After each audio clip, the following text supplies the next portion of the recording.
겨울이 지나고 봄이 오면 산과 들 지천에 꽃이 활짝 피어납니다.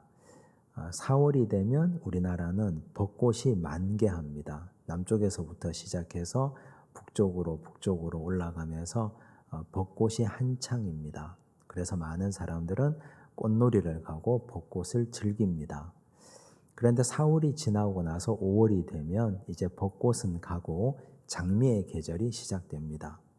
아름다운 장미, 또 그 장미가 사람들의 눈을 즐겁게 해줍니다. 그래서 곳곳에 지자체에서는 장미 축제가 열립니다. 우리나라에서 가장 큰 규모로 가장 유명한 장미 축제가 에버랜드에서 열리는 장미 축제가 있습니다. 그런데 장미는 보기에만 아름다운 꽃이 아닙니다.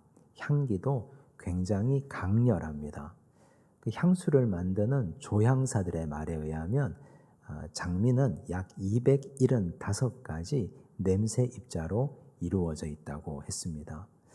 그래서 향수를 만드는 조향이라는 것은 결국 장미에서 시작해서 장미로 마친다 해도 과언이 아니라 할 수 있습니다. 우리가 사용하지는 않아도 한 번쯤 이름은 들어보았을 만한 샤넬 넘버 5도 장미 향을 베이스로 해서 만든 향수입니다. 이토록 장미가 이렇게 향기롭고 또한 아름다운데 장미가 가지는 치명적인 약점도 있습니다. 야생 들장미를 제외한 대부분의 계량종 장미들은 열매가 퇴화되어서 찾아보기가 어렵습니다. 그런데 이상하지 않습니까? 꽃이 있으면 당연히 열매가 있어야 되는데 그런 장미들이 열매를 찾아볼 수가 없습니다. 왜 그렇게 된 것일까요? 너무 많이 손을 타서 그렇습니다. 사람들이 더 아름다운 꽃을 원해서 더 강렬한 향기를 원해서 개량하고 그렇게 하느라 장미는 더 이상 열매를 맺을 이유를 잃어버렸습니다. 그래서 계량종 장미 중에는 대부분 열매가 퇴화되고 찾을 수가 없습니다. 이건 장미의 입장에서 보면 굉장히 고통스럽고 슬픈 일입니다. 열매를 맺지 못하기 때문에. 만약 그런 장미가 우리라고 한번 생각해 보십시오. 사람의 인생에 한번 적용시켜 보십시오. 겉보기에는 화려한데 남들이 보기에는 정말 괜찮은 것 같은데 그런데 우리 인생에 열매가 없다면 신앙생활을 하는데 40년, 50년 평생을 신앙생활 했는데 하나님 앞에 내어드릴 열매가 하나도 없다면 하나님 앞에 얼마나 부끄럽고 죄송하겠습니까? 내 인생의 열매, 우리 믿음의 열매, 신앙생활의 열매는 이토록 중요한 겁니다. 오늘 우리가 읽은 하나님 말씀의 야곱 가정을 보면 이 가정이 어디에서 손을 대야 될지 모를 정도로 엉망입니다. 열매는커녕 가정 자체가 처음부터 끝까지 완벽하게 다 무너져 내려 있습니다. 손을 쓸 수가 없습니다. 그런데 문제는 이 가정이 약속의 가정이라는 점입니다. 아브라함과 이삭과 야곱으로 내려오는 약속의 가정입니다. 하나님께서는 이 가정을 불쌍히 여기시고 소망 없고 희망 없는 가정에 하나님은 꿈을 주셨습니다. 바로 요셉을 통해서 꿈을 주셨습니다. 요셉은 어떻게 해서 하나님의 선택을 받게 되었는지, 그 꿈을 어떻게 이루어 갔는지 오늘 본문이 그 첫 시작을 알립니다. 이 말씀 통해서 우리는 어떻게 하나님의 꿈을 비전으로 간직할 수 있는지를 함께 생각하는 시간 되기를 원합니다.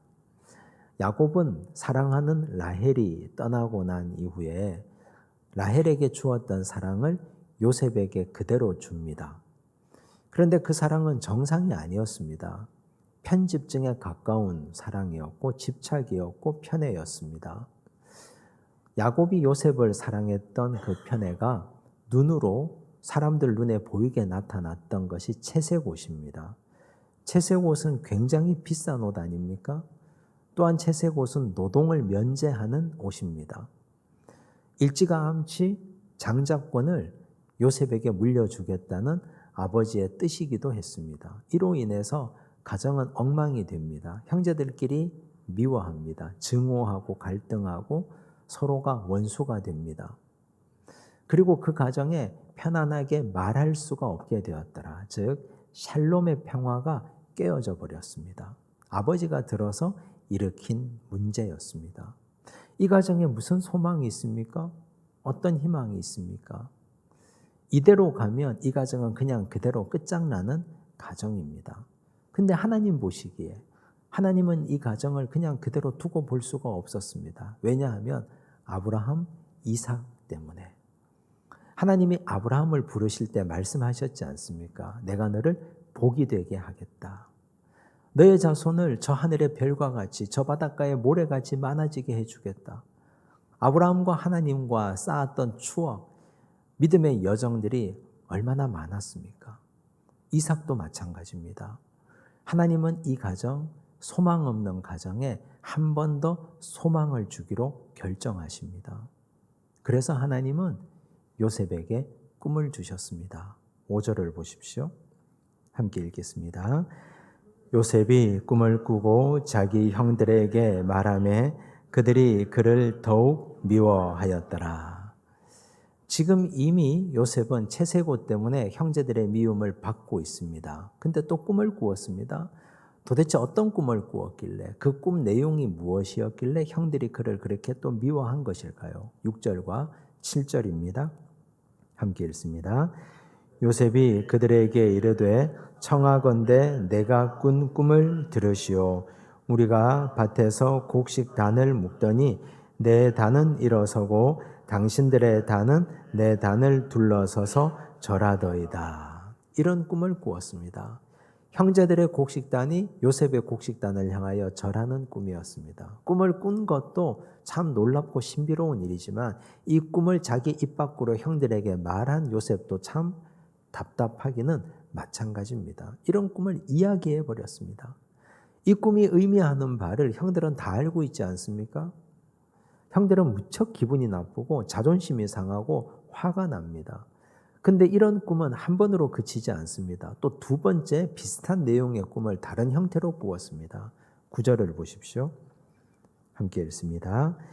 요셉이 다시 꿈을 꾸고 그의 형들에게 말하여 이르되 내가 또 꿈을 꾼즉 해와 달과 11별이 내게 절하더이다 하니라. 해와 달과 11별.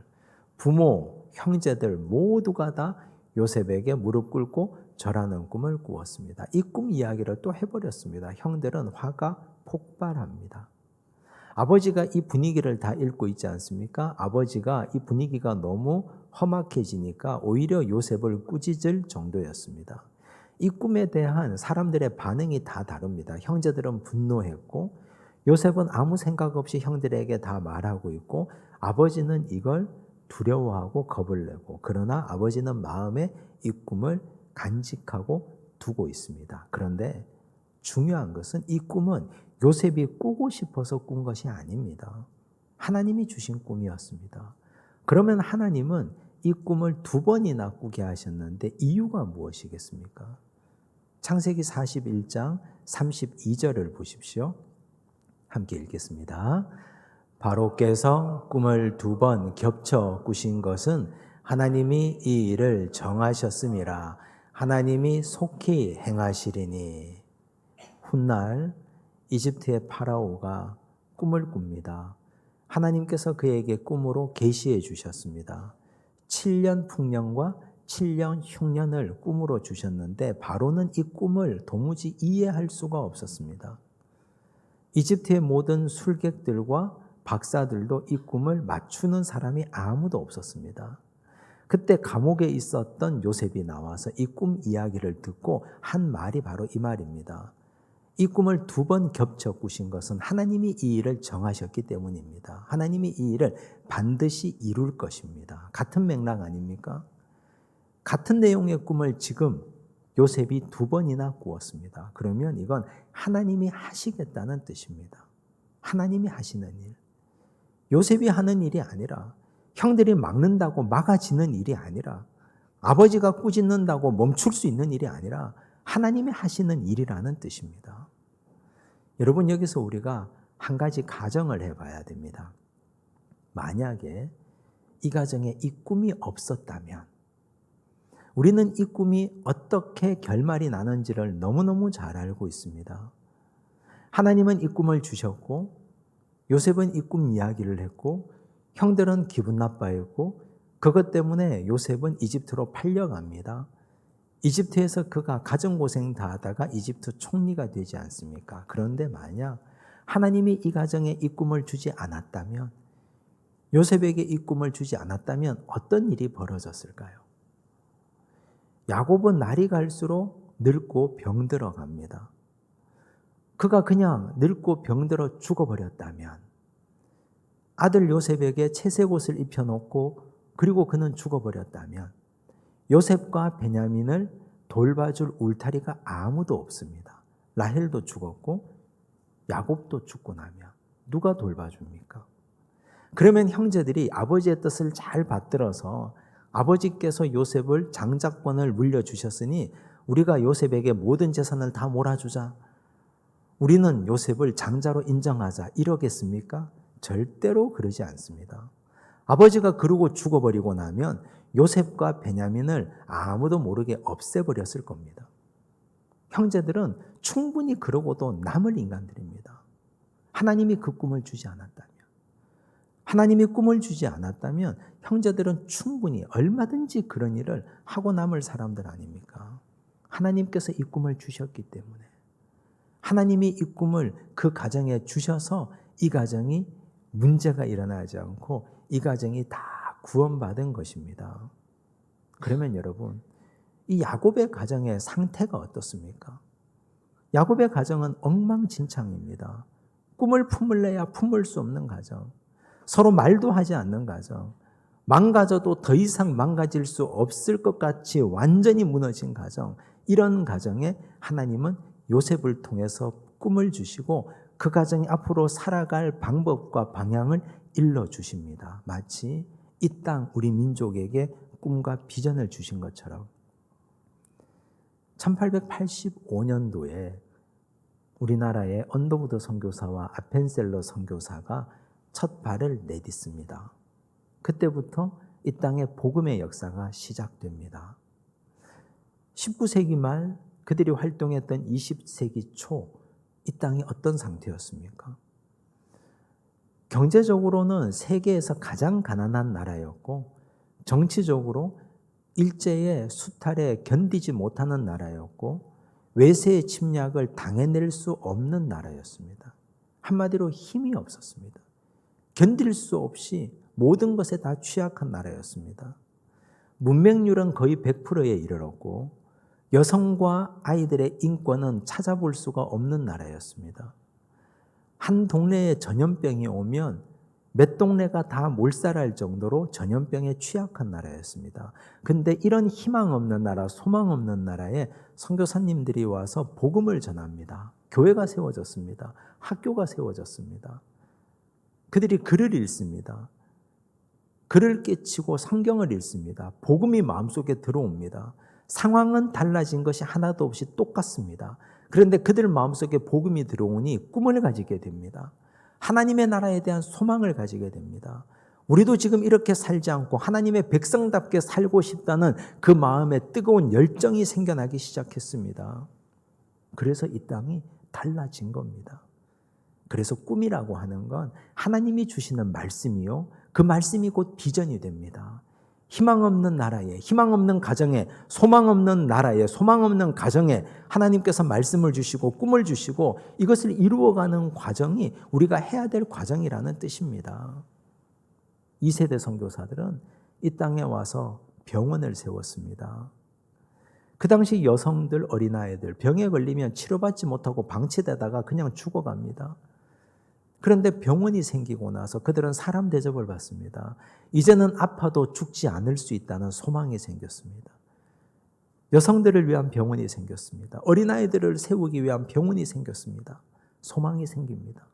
1세대, 2세대 선교사들이 세상을 떠나고 본국으로 돌아가고 그 후에 그들에게 훈련받았던 목사님들이 활동하기 시작합니다. 1950년대, 60년대를 거쳐서 한국 대학생 선교회 CCC 김중곤 목사님, 이분이 외친 기치가 딱 한 가지였습니다. 성서한국이었습니다. 여러분, 그 당시에 성서한국, 그분이 품었던 원대한 포부였습니다. 이 땅의 모든 대학생들이 성경을 읽고 이 땅의 모든 청년들이 하나님의 말씀으로 하나 되는 이 땅을 함께 세워가 보자.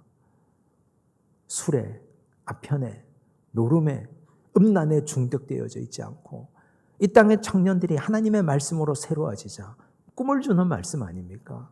하나님의 말씀이 비전이고 하나님의 말씀이 꿈인데 가장 가난했던 나라의 성서한국의 꿈을 꾸었습니다. 그 당시에 우리나라 동포들이 3천만 명 정도였습니다. 그 중에서 약 6% 정도가 그리스도인이었습니다. 그런데 그 당시 한경직 목사님은 3천만을 그리스도에게로, 한마디로 말하면 전 국민을 전도하겠다는 원대한 포부를 가졌습니다. 사람들은 말합니다. 그거 말도 안 되는 소리라고. 6%밖에 되지 않는 기독교 인구가 어떻게 전 국민을 전도하냐고. 그런데 하나님의 말씀으로 꿈을 가지고 포부를 가지니 그 꿈이 현실이 되어갑니다. 그로부터 시작해서 1975년 여의도에서 빌리그레암 집회가 열리지 않습니까? 폭발적인 이 땅에 복음과 구원의 역사가 일어나기 시작했습니다. 꿈을 꾸고 하나님의 말씀이 비전이 되면 못할 일이 없습니다. 하나님은 야곱의 가정 같은, 정말 아무 소망 없는 그 가정에 요셉이라는 한 사람을 통해서 비전을 주시고 꿈을 주십니다. 하나님은 이 나라 이 민족 아무 소망 없는 이 땅에 선교사님들을 통해서 말씀을 주시고 교회를 주셔서 이 땅에 꿈을 주시고 소망을 주셨습니다. 요엘서 2장 28절과 29절을 보십시오. 함께 읽습니다. 그 후에 내가 내 영을 만민에게 부어주리니 너희 자녀들이 장래 일을 말할 것이며 너희 늙은이는 꿈을 꾸며 너희 젊은이는 이상을 볼 것이며 그때에 내가 또 내 영을 남종과 여종에게 부어줄 것이며. 요엘 선지자는 기원전 8세기 남유다에서 예언했습니다. 다윗과 솔로몬 시절을 지나고 성전 신앙이 타락해 가기 시작합니다. 북이스라엘과 남유다가 갈라지고 나서 남유다 신앙이 예전 같지 않습니다. 성전을 지키고 있던 제사장과 선지자들이 타락합니다. 타락한 종교 권력은 타락한 세속 권력과 결탁합니다.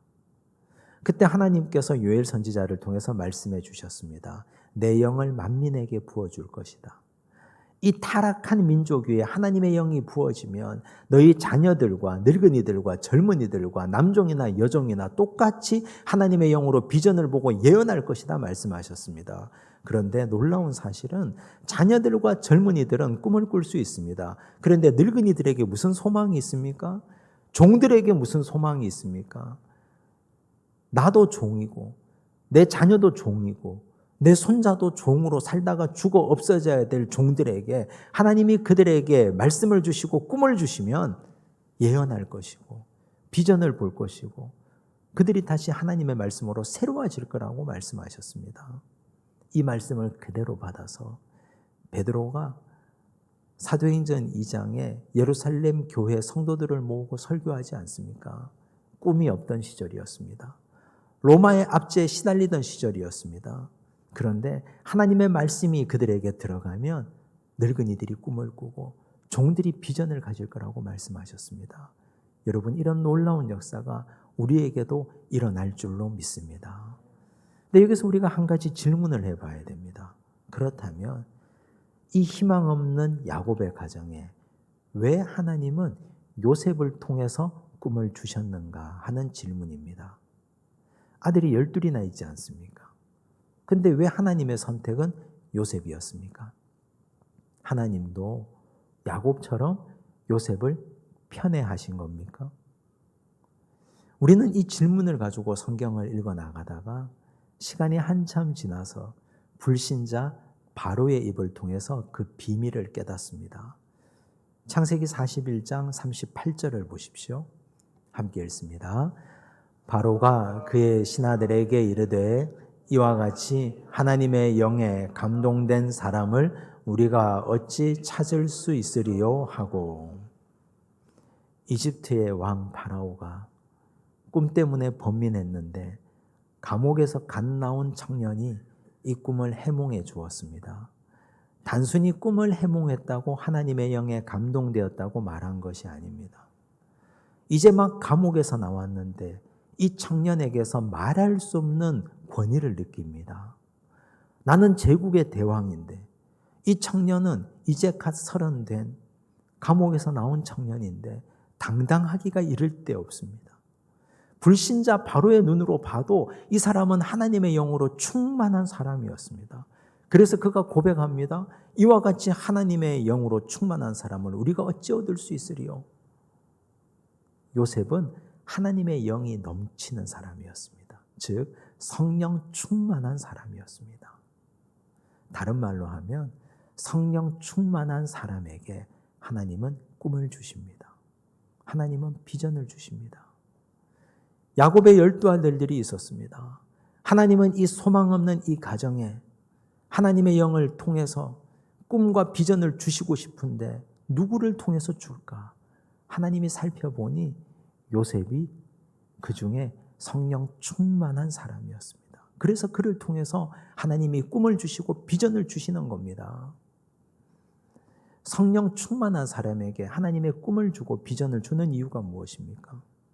자기 욕심으로 충만한 사람, 죄악으로 충만한 사람에게 하나님의 꿈을 줘봐야 그게 꿈인지 비전인지 분간하지 못합니다. 또 그런 사람에게 하나님의 꿈과 비전이 들어가면 그건 자기 야망으로 탈바꿈해버립니다.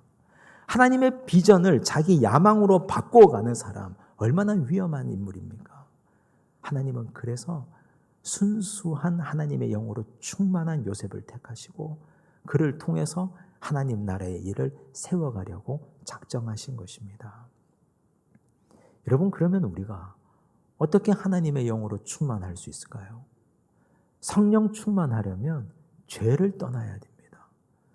죄가 마음속에 있으면 성령 충만할 수가 없습니다.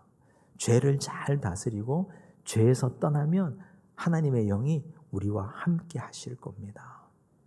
요셉은 참 모자란 아이였습니다. 미숙했습니다. 17세의 소년이었는데 그가 이렇게 꾼 꿈을 해야 될 말인지 하지 말아야 될 말인지 분간도 하지 못하고 형제들에게 다 털어놓는 미숙한 아이였습니다. 아버지가 채색 옷을 입힌다고 주는 대로 입고 형들에게 가서 아버지 시키는 대로 형들이 잘못한 것을 다 고해 바치는 앞뒤가 꽉 막힌 모자란 아이였습니다. 그런데 사람들의 눈으로 볼 때는 미숙하고 모자라도 그의 영이 맑고 그의 영이 하나님의 영으로 충만한 아이였습니다. 하나님은 그래서 그를 선택한 겁니다. 오늘 우리가 지위, 고하, 경제력, 나이 이런 게 중요한 게 아닙니다. 진실로 중요한 것은 내가 하나님의 영으로 충만하냐. 그러면 하나님이 우리에게 당신의 꿈과 비전을 부어주실 줄로 믿습니다. 또 한 가지 우리가 짚고 넘어가야 될 사실. 꿈과 비전 그리고 야망을 어떻게 구분할 수 있을까? 야망과 비전은 어떻게 다른 걸까요? 단순하게 얘기하면 야망은 내가 품는 겁니다. 하나님과 아무 상관없이. 근데 비전은 하나님이 주시는 것입니다. 요셉 보십시오. 요셉이 이 꿈을 자기가 꾸고 싶다고 꾼 겁니까? 하나님이 일방적으로 2번이나 겹쳐서 꾸게 하신 건 아닙니까? 하나님이 주신 겁니다. 근데 야망은 하나님과 아무 상관없이 자기가 붙잡고 가는 것입니다. 근데 처음에는 이게 야망인지 꿈인지 비전인지 나도 헷갈리고 주변 사람들도 모릅니다. 구분하기가 어렵습니다. 이걸 이루어가는 과정을 보면 이루고 난 결말을 보면 야망이었구나. 아니다, 이건 비전이었구나. 명확하게 구분됩니다. 야망을 이루어가는 과정은 사람을 힘겹게 합니다. 주변 사람들을 상처 줍니다. 야망을 이룬 사람은 그 야망 이룬 것을 지키기 위해서 사람들을 얼마나 괴롭게 하고 힘겹게 하는지 모릅니다. 헤롯을 보십시오. 왕이 나셨다는 동방박사들의 이야기를 듣고 2세 미만의 아이들을 다 살해해버리지 않습니까? 전 세계 모든 왕들, 제국의 왕들, 그 왕의 자리에 오르기까지 부모, 형제, 가족을 막론하고 다 죽여버리지 않습니까?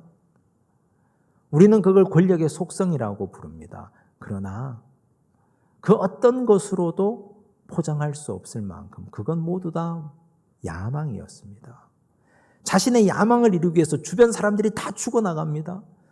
자신의 야망을 유지하기 위해서 주변 사람들이 다 힘겨워합니다. 그건 야망입니다. 우리 가족이 행복하지 않고 나로 인해서 모든 사람들이 다 괴로움을 당하고 있다면 그건 야망의 다름 아닌 것 아닙니까? 그런데 비전은 그렇지 않습니다. 비전을 이루어가는 과정은 모두가 다 행복합니다. 요셉을 보십시오. 보디발의 집 사람들이 복을 받습니다. 하나님을 전혀 모르는 사람들이 복받고 요셉이 손대는 것마다 다 잘 됩니다. 심지어 감옥에 들어가도 죄수들이 다 복을 받습니다. 비전을 이루어가는 과정이기 때문에. 그가 비전을 이룬 후에는 하나님의 꿈이 그를 통해서 성취된 이후에는 이집트의 기근이 해결됩니다. 가난한 자들이 요셉을 통해서 가난이 해결됩니다. 야곱과 그의 아들들, 그 자손들이 모두가 다 헤브론에서 이집트로 이주해 왔습니다. 비전을 이룬 사람들, 그 그늘 밑에서 살게 됩니다. 이게 비전과 야망의 결정적인 차이입니다. 여러분, 우리는 모두가 다 비전을 품을 수 있고 비전을 꿈꿀 수 있는 사람들입니다. 하나님의 영으로 충만하면, 죄를 떠나고 내 마음을 하나님 앞에서 맑고 밝게 하면 하나님이 우리에게 꿈을 주실 줄로 믿습니다.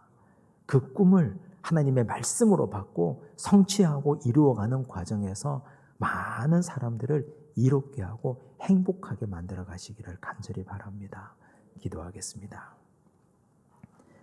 하나님 아버지 감사합니다. 희망 없고 소망 없는 야곱의 가정, 하나님께서 하나님의 영으로 충만한 요셉을 택하시고 그를 통해 하나님의 꿈을 이루어 가셨음을 봅니다. 주여, 우리에게 소망이 없을 때가 있습니다. 이리 봐도 저리 봐도, 우리 가정을 봐도, 내 일터를 봐도, 내 인생의 삶을 봐도 소망 없는 인생처럼 보일 때가 있습니다. 주여, 그러나 우리가 하나님 앞에서 죄를 떠나고 우리의 영혼을 깨끗하게 만들기를 원합니다. 성령으로 충만한 인생 살아갈 때 하나님께서 나에게 꿈을 주옵소서, 하나님의 비전을 주시옵소서. 그 꿈과 비전을 가지고 이루어가며 우리 가정과 주변 사람들을 복되게 하기 원하오니 하나님, 우리를 비전의 도구로 사용하여 주시옵소서. 모든 말씀 예수님 이름으로 기도드리옵나이다. 아멘.